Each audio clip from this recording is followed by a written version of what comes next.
মরণ আমায় ডাক দিয়েছে যেতে হবে ভাই।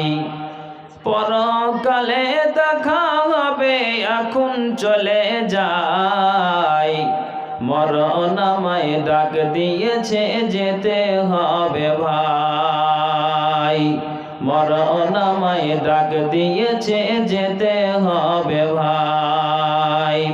পরকালে দেখা হবে এখন চলে যাই, মরণ আমায় ডাক দিয়েছে যেতে হবে ভাই। যে ডাকের সাড়া আমায় দিতেই হবে, থাকিতে পারিব না আর মিছে এইভাবে। ভাবিনি অসময়ে ডাকিবে আমায়, করিনি ইমান আমল কি হবে উপায়। যে ডাকের সাড়া আমায় দিতেই হবে, থাকিতে পারিব না আর মিছে এইভাবে। ভাবিনি অসময়ে ডাকিবে আমায়, করিনি ইমান আমল কি হবে উপায়। তওবা করার সময়টাও এখনো আমার নাই, মরণ আমায় ডাক দিয়েছে যেতে হবে ভাই।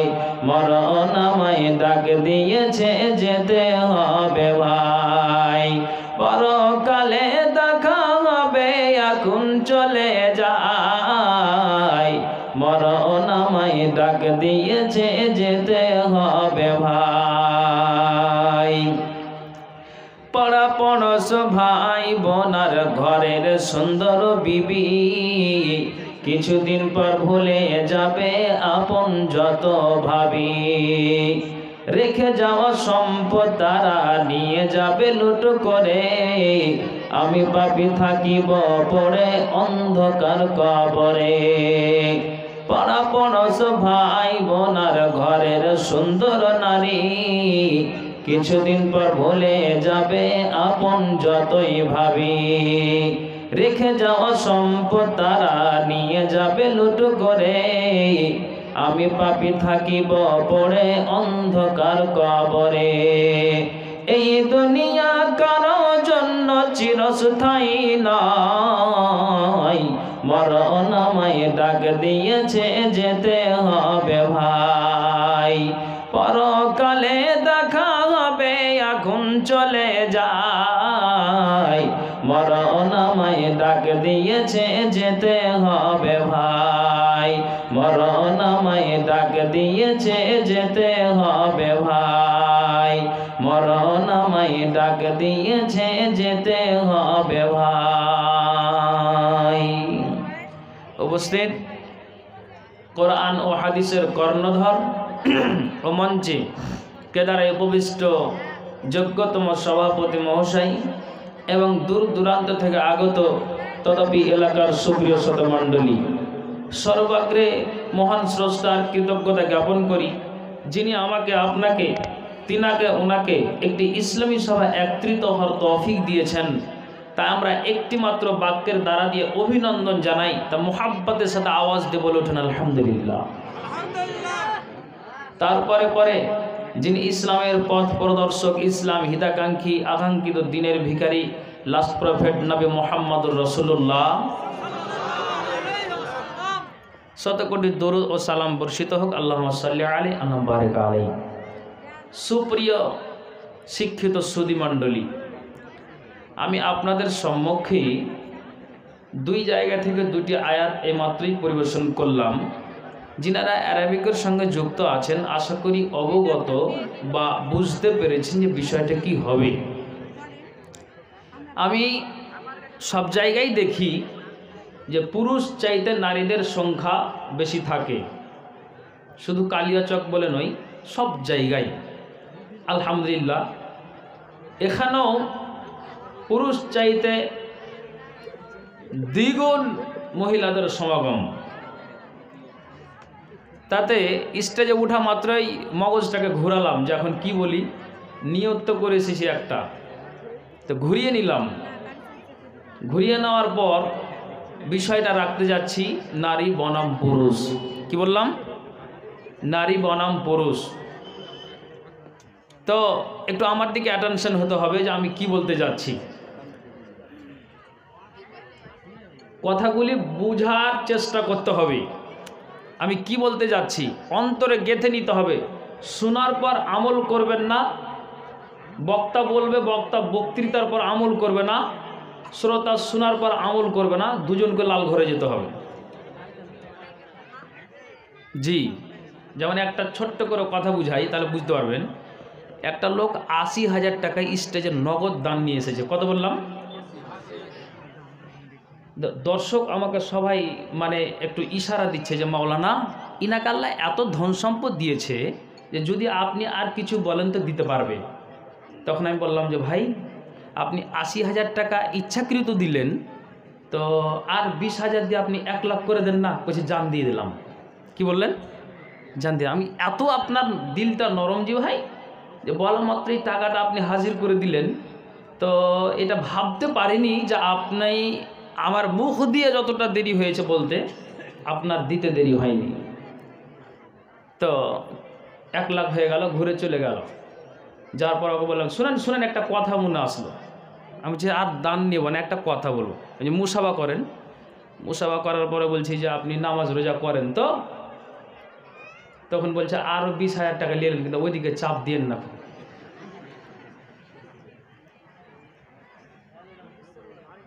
এবার কি বলবো আপনাকে? এই লোকটার ভিতরে ইমানি জজবা, শরীয়তের যে আল্লাহ রসুলের যে বিধান, যে ওসিয়ত বলে গেছে, এখন এই লোকটাকে কি দিয়ে আপনি বুঝাবেন? যেই দিন ৩১শে ডিসেম্বর, সেই দিন একটা লোক মোটামুটি ২ বোতল ও খেয়ে এসেছে। ওয়াল্লাহ বলছে, এটা মিথ্যা নয়, কসম এই জন্য খেলাম যে আপনাকে বিশ্বাস করার জন্য। আর মসজিদে ঢুকে গেছে ভাই। ও এসে বলছে মুলি সাহেব একটা কথা জিজ্ঞেস করার আছে। বলছে কি? বলছে নতুন বর্ষতে পিকনিক খাওয়া হালাল না হারাম? এবার কোন জবাব দিবেন? খুব ভালো করে বুঝবেন। আমি বিষয়টা রাখতে যাচ্ছি নারী বনাম পুরুষ। বোঝার চেষ্টা করবেন যে আমি কি বলতে যাচ্ছি। চলেন কথাকে আগে নিয়ে যাই। আফসুস, এগুলো লাগছে আফসুস। তাহলে আপনাকে কি দিয়ে বুঝাবো? ডান দিকে আমার মা বোন বসে আছেন, সামনে আমার বাবা ভাইরা বসে আছেন। তবে শুরু করা যাক পুরুষ দিয়েই, যে আল্লাহ তাআলা কোরআন আয়াতে কি বলছেন। খুব ভালো করে মাথায় উঠাবেন। আমি সরাসরি আমার বক্তব্যের দিকে যাচ্ছি, ভূমিকা লম্বা না করে। আর এই দুটো কথা বললাম কারণ কি, অটোমেটিক আপনি বক্তব্যের মাঝে বুঝতে পারবেন। বসে থাকেন। আর মা বোন যারা পিছনে আছেন বা পরে আসছেন, জায়গা হচ্ছে না, কিন্তু এইদিকে দেখছি জায়গা অনেক ফাঁকা আছে। তো যেইভাবে মা বোনেরা বসে আছে, উঠাতে বললে এটা কেমন লাগবে? কিন্তু সেটা না করে যদি একটু একটু সাইড দিয়ে দেন, তাহলে ওই পিছনের মা বোনদের আসার একটা সুযোগ মিলবে। কাজেই একটু সুযোগটা করে দিলে ভালো হয়। পিছন মা বোন দাঁড়িয়ে আছে, একটু খারাপ লাগছে। তো যাই হোক, একটু বসার সুযোগ করে দিবেন মা বোন। বারবার বলায়েন না। আমি যে বক্তব্য রাখতে যাচ্ছি, আপনাদের দিকে দেখে আমি আপনাদের বায়ানটা রাখতে যাচ্ছি, কিন্তু খুব খেয়াল করে শুনবেন। তো মা বোনকে একটু সুযোগ করে দিন পিছনের, যেন সামনে এসে বসে যায়। চলেন এবার আগে বাড়ি। তো আল্লাহ তাআলা এই কোরআনের আয়াতে বলছেন, কুল, হে নবী তুমি বলে দাও, ইয়াগুযু মিন আবসারিহিম, তুমি বলে দাও মুমিন পুরুষদেরকে যখন তারা রাস্তায় চলবে, তো তাদের নজরকে নিচু করে চলবে, সংযত হয়ে চলবে, তাদের দৃষ্টিকে যেন তারা নিচু করে চলে রাস্তাঘাটে। আল্লাহর কোরআন বলছেন, ভালো করে বুঝবেন। তারপরে আবার আল্লাহ বলছেন ওয়া ইয়াহফাজু ফুরুজাহুম, এটা পুরুষের ক্ষেত্রে হচ্ছে তর্জমা। এই পুরুষ, তুমি তোমার আব্রু হেফাজত রাখবে। জালিকা আজকালাহুম, এটাই তোমাদের জন্য অধিক পবিত্র। ইন্নাল্লাহ খাবিরুম বিমা ইয়াসনাউন, তোমরা যা করো নিশ্চয় আল্লাহ তাআলা এর সম্পর্কে সম্যক অবহিত। তর্জমা শেষ। এবার আমি শুরু করব আবার গোড়া থেকে। আল্লাহ বলছেন কুল, হে নবী তুমি বলে দাও, ইয়াগুযু মিন আবসারিহিম। আল্লাহ এখানে বললেন নজরকে নিচু করে চলো। মা বোন আপনাদের কথা আসবে, তো এখানে পুরুষকে বলছে।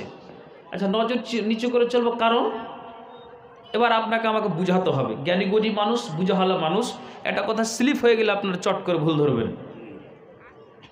তা আল্লাহ নজরকে কেন নিচু করতে বললেন তা আপনাকে শোনাই। হাদিসের ভাই জানেন, নজর নিচু করে চললে দেখেন আমাদের কি আছে গুণটা, এবং দুনিয়া আখেরাতে প্রতিফলটা কি আছে। হাদিসটা শুরু করলাম, কি বলছেন নবীজি? ওয়ান আবি হুরায়রাতা রাদিয়াল্লাহু তাআলা আনহু قال قال رسول الله صلى الله عليه وسلم সালাসাতুন লা তারা আইনুহুম আন-নারা ইয়াউমাল কিয়ামাতি। আবু হুরায়রা থেকে বর্ণিত, নবী সাল্লাল্লাহু আলাইহি ওয়াসাল্লাম বলছেন সালাসাতুন লা তারা আইনুহুম আন-নারা ইয়াউমাল কিয়ামাতি। তিন শ্রেণীর চক্ষুকে জাহান্নামের আগুন স্পর্শ করবে না। তিন শ্রেণীর চক্ষুকে জাহান্নামের আগুন টাচ করবে না, জাহান্নামের আগুন দেখবে না, জাহান্নামের আগুন নজর দিবে না। ওরা তিন শ্রেণীর চক্ষু কেমন? আল্লাহ রাব্বুল আলামিন বলছেন শুনে রাখো, মিন খাশিয়াতিল্লাহ। এটা পুরুষের ক্ষেত্রে ওয়াজ হয়।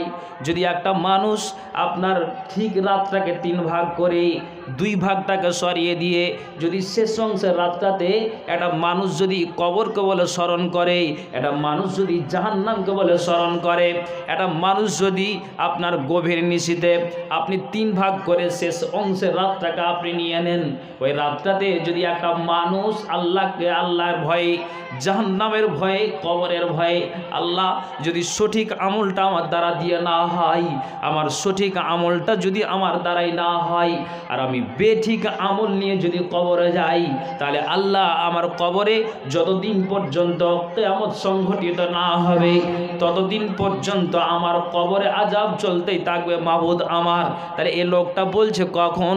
আপনার গভীর নিশীতে আল্লাহকে ডাকে, আর ডাকতে ডাকতে ডাকতে ডাকতেই কবরকে ভয় বলে, জাহান্নামকে ভয় বলে।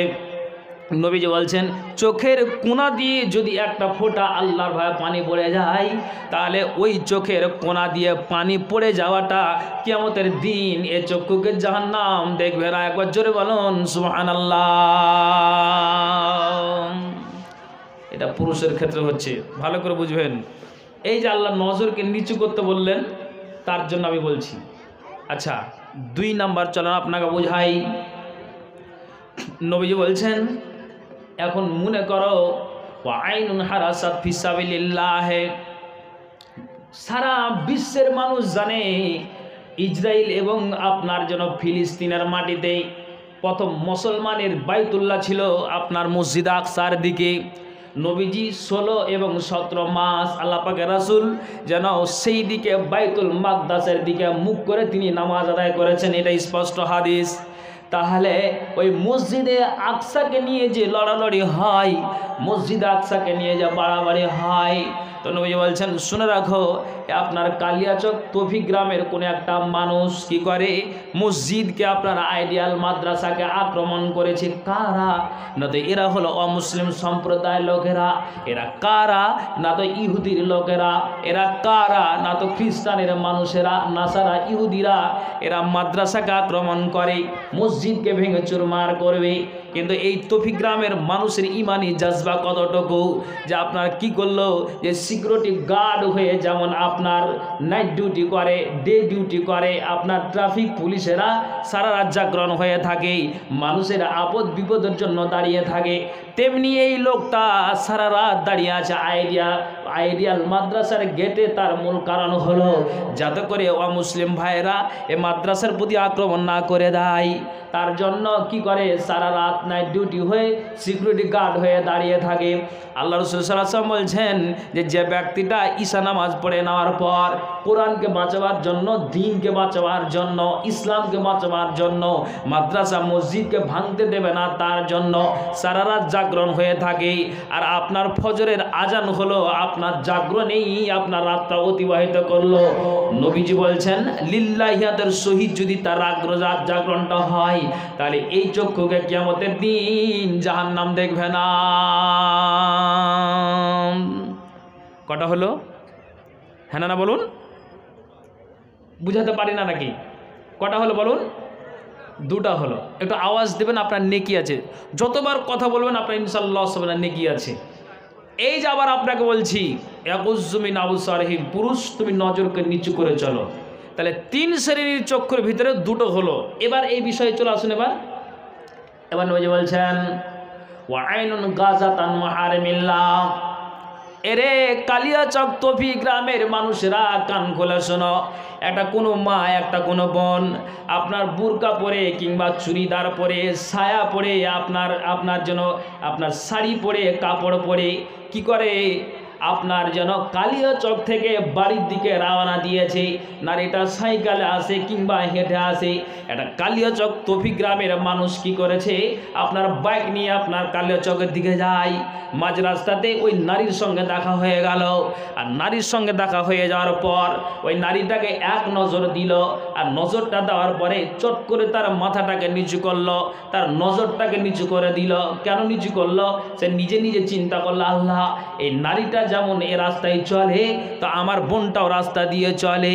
এই নারীটাও যেমন রাস্তা দিয়ে চলে, আমার মা কোনো সময় কালিয়াচক মার্কেটে যায়, আমার মা কোনো প্রয়োজনে যায়, কোনো কাউরির বাড়িতে যায়, তাহলে যদি আমি এই নারীটাকে আমি আমার নজর দিয়ে কুনজর করি, তাহলে এটা বড্ড একটা হারামি কাজ হবে। না আল্লাহ না, আমি কি করলাম, এই নারীটাকে আমি বোনের সম্মান দিয়ে পাঠালাম, এই নারীটাকে আমি আমার মায়ের সম্মান দিলাম, এই নারীটাকে আমি আমার কি করলাম, আমি দিদির সম্মান দিলাম, পিসির সম্মান দিলাম, মাসির সম্মান দিলাম। আল্লাহ রাসূল বলছেন যেই পুরুষটা একটা নারীকে এক নজর দেখলো আর দেখার পরে নজরটাকে নিচু করে নিল, কিয়ামতের দিন এই চক্ষুকে জাহান্নাম দেখবে না। একবার জোরে বলুন সুবহানাল্লাহ। পুরুষ, এই জন্য আল্লাহ রাব্বুল আলামিন কি বলছেন, ইয়াগুয্যু মিন আবসারিহিম, পুরুষ তুমি নজরকে নিচু করো, তোমার কিয়ামতের দিন প্রতিফল ভালো আছে।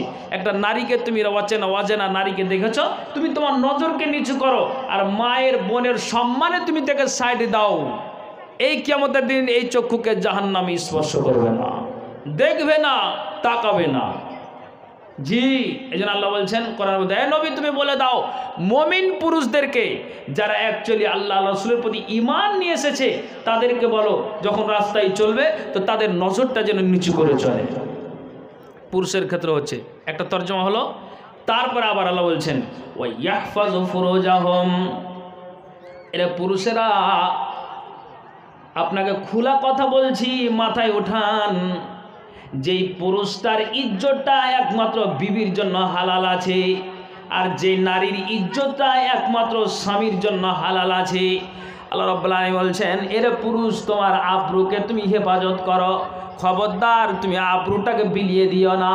এটা পুরুষকে আল্লাহ বলছেন। কেননা নবীজিকে জিজ্ঞেস করা হলো ওয়ান আবি হুরায়রা রাদিয়াল্লাহু তাআলা আনহু ক্বাল ক্বালা রাসূলুল্লাহি সাল্লাল্লাহু আলাইহি ওয়াসাল্লাম, আবু হুরায়রা থেকে বর্ণিত, নবীজিকে জিজ্ঞেস করা হলো, সুয়েলা রাসূলুল্লাহ সাল্লাল্লাহু আলাইহি ওয়াসাল্লাম, আল্লাহ পাকের রাসূলকে জিজ্ঞেস করা হলো, নবীজি গো আপনি বলেন তো আন আকসিরি মা ইদখুলুন নাসাল জান্নাতা, আল্লাহ পাকের রাসূল সর্বাধিক পরিমাণে কোন বস্তু আল্লাহর জান্নাত খানাতে নিয়ে যাবে?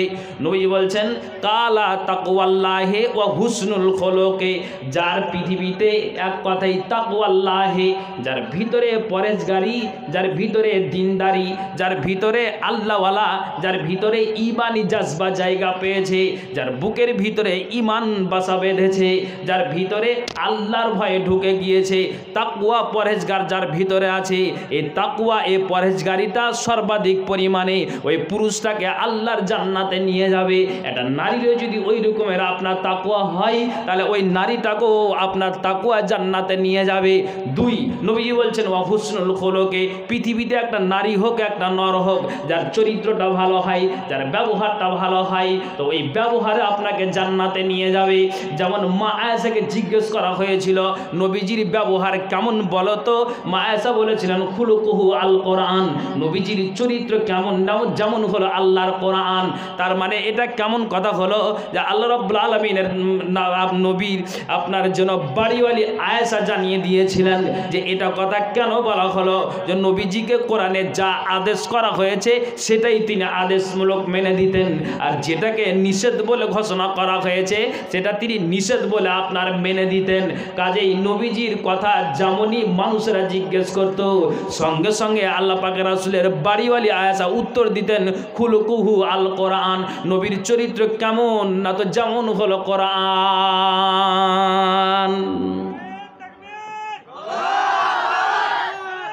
তাহলে এই চরিত্র যদি ঠিক থাকে নারী পুরুষের, মাথায় উঠাবেন, আমাকে বলতে দিন, আপনি বুঝতে পারবেন আমি বক্তব্যের গভীরে যাচ্ছি। তাহলে এই নারী পুরুষের ব্যবহার যদি ঠিক থাকে, তাকওয়া ঠিক থাকে, তাহলে এই দুই বস্তু কোথায় নিয়ে যাবে? একটু আওয়াজ দিয়ে বলুন, যা কোথায় নিয়ে যাবে? আপনারা কষ্ট পাচ্ছেন নাকি যখন আমি কথা বলাই, না কথা বুঝতে পারছেন না? হ্যাঁ, একটা লোক আপনার রোডের কিনারায় জমি চাষ করছে, বুঝলেন তো? একটা লোক আরব থেকে এসেছে, আসার পরে তখন বলছে যে আসসালামু আলাইকুম। ওই বেচারা আরবি এবং ইংরেজি দুটো শব্দ ছাড়া জানে না, দুটো ভাষা ছাড়া জানে না, আরবি ইংলিশ ছাড়া ও ভাষা বুঝে না বা জানে না। তখন ওকে আরবিতে বলছে আসসালামু আলাইকুম কাইফা হালুকা, মানে যে লোকটা আপনার যেন জমি চাষ করছে, হাল ধরে আছে, বলছে ভাই তুমি কেমন আছো? কাইফা হালুকা এই শব্দটার মানে তুমি কেমন আছো? তখন ও বুঝতে না পেরে বলছে যে ওয়ালাইকুম সালাম ভাই, আমার জোয়াল ঠিক আছে, হালটা ভেঙে গেছে। কথা বুঝার চেষ্টা করুন। আপনি কি কষ্ট পাচ্ছেন? একটু হ্যাঁ হু করবেন, আপনার নেকি আছে। তাহলে কি বললাম? চরিত্র আর আর আপনার যদি তাকওয়া এই দুটো ঠিক হয়ে যায়, তাহলে এই দুটো বস্তু কোথায় নিয়ে যাবে? জান্নাতে নিয়ে যাবে। কথা বুঝার চেষ্টা করবেন। এবার চলে আসুন, কেন আমি এটাকে ঢুকালাম হাদিসটাকে। নবী বলছেন, আল্লাহর কোরআন জানালেন ওয়াইয়াহফাজু ফুরুজাহুম, এর দুনিয়ার মানুষেরা পুরুষেরা নিজের নিজের আব্রুটাকে কন্ট্রোল করো, নিজের আব্রুটাকে হেফাজত করো, খবরদার বিলিয়ে দিও না। কেন বিলিয়ে দিও না? নবীজিকে আবার জিজ্ঞেস করা হলো, আল্লাহ পাকের রাসূল গো আন আকসিরি মা ইদখুলুন নাসান নারা ইয়া রাসূলুল্লাহ, আল্লাহ পাকের রাসূল আপনি বলেন তো সর্বাধিক পরিমাণে কোন বস্তু আল্লাহর জাহান্নাম খানাতে নিয়ে যাবে? নবীজি বলছেন কাল আল ফামো, একটা নারী হোক একটা নর হোক, যদি তার জুবানটা ঠিক না থাকে, যদি তার আপনার মুখ দিয়ে অশ্লীল কথা বের হয়, আবর্জনা কথা বের হয়, একটা নারীর মুখের ভাষাতে একটা প্রতিবেশী কষ্ট পায়, একটা নারীর মুখের ভাষাতে আপনার আত্মীয় স্বজন কষ্ট পায়, স্বামী কষ্ট পায়, নিজের শাশুড়ি কষ্ট পায়, নিজের ছেলে কষ্ট পায়, নিজের মেয়ে কষ্ট পায়, নিজের শ্বশুর শাশুড়ি কষ্ট পায়, গ্রামবাসী কষ্ট পায়, তেমনি একটা পুরুষের জুবানের দ্বারা দিয়ে একটা আত্মীয় স্বজন কষ্ট পায়, গ্রামবাসী কষ্ট পায়। এত মুখ দিয়ে অকথ্য কথা ভাষা বেরো হয়। আপনার 4টা ছেলে আছে, তার জন্য আপনার যেন রক্ত তাজা আছে বলে আপনি গরম দেখিয়ে মানুষকে কথা বলেন। আল্লাহ রাসূল সাল্লাল্লাহু আলাইহি ওয়াসাল্লাম বলছেন, যার মুখটা ঠিক থাকবে না, যার চরিত্র, যার মুখটা ঠিক থাকবে না, মুখ দিয়ে আবর্জনা কথা বেরো হয়, তো যেই মানুষটার মুখ দিয়ে নোংরা কথা বেরো হয়, যে নারীটার মুখ দিয়ে নোংরা কথা বেরো হয়, এ মুখ সর্বাধিক তোমার এই সর্বাধিক পরিমাণে তোমার বিপক্ষ হয়ে গিয়ে কিয়ামতের দিন জাহান্নাম খানাতে নিয়ে যাবে। একটা হয়ে গেল। দ্বিতীয় নম্বরে নবীজি বলছেন ওয়াল ফারজ, এর নারীরা, এর পুরুষেরা নিজের নিজের আব্রুটা যদি হেফাজত না করতে পারো, নিজের আব্রুটা কন্ট্রোল না করতে পারো, যদি তুমি বিলিয়ে দাও, তাহলে এটা তুমি কান খুলে শোনো, এ মুখ এবং লজ্জা স্থান যদি কন্ট্রোল না রাখতে পারো, তাহলে এই দুই বস্তু সর্বাধিক পরিমাণে আল্লাহর জাহান্নাম খানাতে নিয়ে যাবে। রাসূলের হাদিস। তাহলে দুটোকে খুব সতর্ক কন্ট্রোল করে চলতে হবে। যে অত সোজা নয়। মাওলানা হুসেন সালাফি বাদরুদ্দোজা নাদভী সাহেবের পিতা, উনি বলতেন একটা কথা, যে জান্নাত নেওয়ার নেইরো সোজা, নেকি লাগবে বোঝার বোঝা। যে মাথায় উঠান, আজকে আমরা এইভাবে কিন্তু আমরা মুখকে কন্ট্রোল রাখতে পারছি না, নিজের আব্রুকে বিলিয়ে দিচ্ছি। মাথায় উঠান যে কথা আপনাকে কি বলছি, কাজে লাগান। আপনার কোরআন হাদিসেরই কথা বলছি। জি, তাহলে এই হলো পুরুষের কথা। আপনি বলছেন আমি ছেড়ে দিলাম, না, শুধু আপনাদের ইশারা দিলাম। তো চলেন, কত গভীর তথ্য আছে একটু আবার ঘুরিয়ে দিন নারীর দিকে, যে বিষয়টা এক জায়গাতে মিলাতে পারছি কিনা সময়ের মধ্যে আল্লাহ ভালো জানে। চলেন, তাহলে এটা থাক এখন পর্যন্ত, তারপর আবার ইনশাল্লাহ পুরুষ এবং নারীকে এক জায়গায় আমি ইনশাল্লাহ মিলিয়ে দেব। এবার নারীকে আমি বলে দিই, আল্লাহর কোরআন বলছেন, কি বলছেন? ওয়াকুল্লিল মুমিনাতি ইয়াগযুযনা মিন আবসারিহিন্না। এটা শুনে রাখো নারীকুল, আল্লাহ বলছেন হে নবী তুমি যারা মোমেনা নারী যারা ঈমান নিয়ে এসেছে, যে নারীর বুকের ভিতরে ঈমান জায়গা পেয়েছে, যে নারীর ভিতরে ঈমান আপনার বাসা বেঁধেছে, ওই নারীটাকে বলে দাও, ওই নারীটাকে জানিয়ে দাও, ওই নারীটাকে খবর দিয়ে দাও। কি খবর দিয়ে দাও? যারা মোমেনা নারী, যারা আল্লাহওয়ালি নারী, যারা দিনদারিনী নারী, এর নারীরা শুনে রাখো ইয়াগযুযনা মিন আবসারিহিন্না। যখন তুমি রাস্তায় চলবে তো অনুরূপ একটা পুরুষ যদি তোমার নজরে পড়ে যায় তাহলে তুমি তোমার নজরটাকে নিচু করে নিবে। খবরদার, তুমি তোমার নজর দিয়ে এক নজর দেখে নিয়েছো, একটা পুরুষ তোমার নজরে ভালো লেগেছে তো তুমি নজরটাকে নিচু করে দাও, দ্বিতীয়বার আর তাকাতে যেও না। যদি দ্বিতীয়বার তুমি ওই পুরুষটার দিকে নজর দাও তাহলে তোমার চোখের জেনা হয়ে গেল, বড্ড তুমি হারামি কাজ করলে, গুনাহে তুমি লিপ্ত হয়ে গেলে। কাজে আল্লাহ রাব্বুল আলামিন বলছেন এর নারী তুমি কান খুলে শোনো, তুমি তোমার নজরটাকে সদা সর্বদা নিচু করে তুমি চলবে। খবরদার খবরদার, তুমি নজরকে উঁচু করে তুমি চলবে না। এটা নারীর ক্ষেত্রে। কেন আপনাকে বলছি কেমন নজর নিচু করে রাখতে হবে তা আপনাকে আমি বুঝাচ্ছি, ভালো করে বুঝবেন। কি কথা? এই যে নারী বসে আছে, নজর কেমন নিচু রাখতে হবে নারীদেরকে। আমি যে পুরুষদের একটু খালি টার্চ দিলাম, তো নারীদেরকে একটু বলে দিই, যে বক্তব্যটা আমাকে মিলাতে হবে। তো এই নারীরা বসে আছেন, তো নজর কেমন নিচে রাখতে হবে আপনাকে শুনে একটা ঘটনা। উহুদের প্রান্তে ইসলামকে বাঁচাবার জন্য 70 জন সাহাবা শহীদ হয়েছিলেন, জানা আছে ইতিহাস। কতজন বললাম? 70 জন। 70 জনের মধ্যে নবীজির চাচা আমির হামজাও শাহাদাত বরণ করেছেন। তো এবার আমির হামজা যে শাহাদাত বরণ করেছেন, মা বোন কান খুলে শুনবেন, আওয়াজ করিয়ে না, আপনাদেরই বায়ান হচ্ছে। তো এই যে 70 জন শহীদ হয়েছেন, তো তার মধ্যে নবীর চাচা আমির হামজা, তো এই আমির হামজাকে দেখার জন্য নবীজির ফুফু সাফিয়া কিন্তু দৌড় দিয়েছেন। এটা আমির হামজার বোন, এটা আপনার যেন আল্লাহ পাকের রাসূলের ফুফু। ফুফু দৌড় দিয়েছেন জুবাইরের এটা মাতা, দৌড় দিয়েছেন কিসের জন্য? যে আমার ভাই উহুদের প্রান্তে শাহাদাত বরণ করেছেন।